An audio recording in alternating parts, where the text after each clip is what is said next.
perpajakan. Jadi di sini kami ingin menjelaskan materi tentang bab 6 dan bab 10.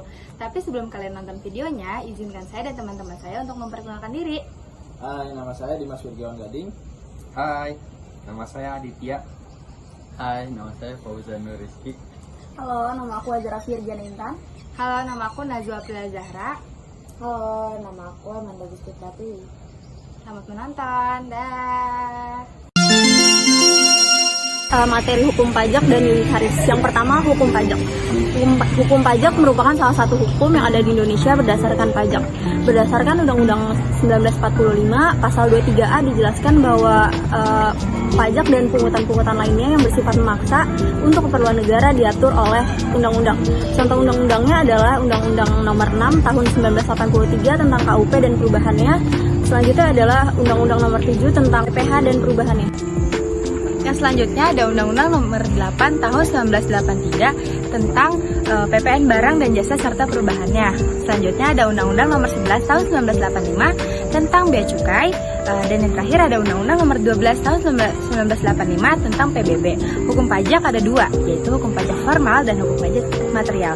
Hukum pajak formal adalah ketentuan yang terkait dengan pajak tentang tata cara atau prosedur untuk mewujudkan hukum pajak material. Hukum pajak material adalah ketentuan yang terkait tentang pajak dengan objek pajak.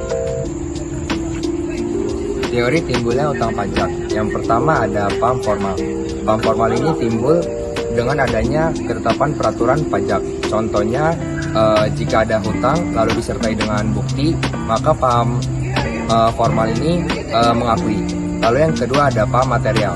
Paham material ini timbul jika bangunan atau objek sudah nyata. Contohnya jika di bukti tertulis 100 juta, lalu transaksinya 150 juta, maka paham material ini mengakuinya. Jurisdikasi pemajakan, yaitu suatu badan yang memiliki kewenangan atas pengenaan pajak kepada wajib pajak. Pengenaan pajak kepada wajib pajak memiliki 3 asas. Yang pertama adalah asas status atau domisili, yang kedua adalah asas sumber, dan yang terakhir adalah asas teritorial atau kebangsaan. Surat pemberitahuan SPT adalah surat yang oleh wajib pajak digunakan untuk perhitungan atau pembayaran pajak, objek pajak, bukan objek pajak, atau harta dan ketentuan sesuai dengan peraturan perundang-undangan perpajakan. Selanjutnya adalah fungsi SPT. Yang pertama adalah sebagai pembayaran atau pelunasan pajak yang telah dilaksanakan sendiri dan atau melalui pemotongan atau pemungutan pihak lain dalam 1 tahun pajak atau bagian tahun pajak. Yang kedua, penghasilan yang merupakan objek pajak dan bukan objek pajak. Yang ketiga, harta dan kewajiban.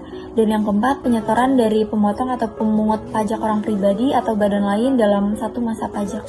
Oke, selanjutnya ada jenis SPT tahunan orang pribadi. Yang pertama adalah jenis formulir SPT tahunan 1770. Yang kedua ada jenis formulir SPT tahunan 1770S. Yang ketiga ada formulir SPT tahunan 1770 SS. SPT 1770SS diperuntukkan bagi wajib pajak pribadi karyawan yang memiliki penghasilan di bawah kurang dari 60 juta. Kalau SPT 1770S diperuntukkan bagi karyawan yang memiliki gaji lebih dari 60 juta.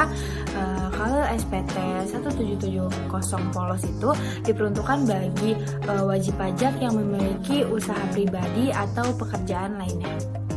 Batas tempo untuk pelaporan SPT pajak. Yang pertama untuk SPT masa, yaitu 20 hari setelah akhir masa pajak. Yang kedua untuk SPT tahunan pajak penghasilan wajib pajak orang pribadi, yaitu 3 bulan setelah akhir tahun pajak.